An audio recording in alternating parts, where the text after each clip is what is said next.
కాకినాడ జిల్లా పిఠాపురంలోని ఆర్ఆర్బీహెచ్ఆర్ ప్రభుత్వ పాఠశాలలో విద్యార్థులతో ప్రమాదకర రీతిలో పనులు చేయిస్తూ ఉండటం తల్లిదండ్రులను కలచివేస్తోంది.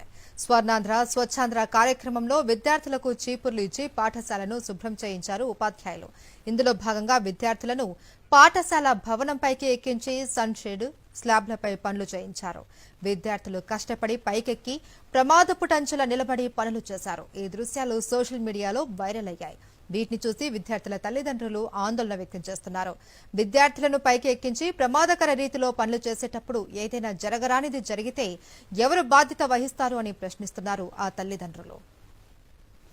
అంబేద్కర్ కోనసీమ జిల్లా అమలాపురంలో విద్యాశాఖ నిర్లక్ష్యానికి నిలువెత్తు సాక్ష్యంగా నిలిచిందో ఘటన. 10వ తరగతి ఎగ్జామినేషన్ సెంటర్ హాల్లో సిమెంట్ బస్తాలు ఉంచి విద్యార్థులు పరీక్షా కేంద్రానికి వచ్చిన తర్వాత సిమెంట్ బస్తాలు తొలగించారు.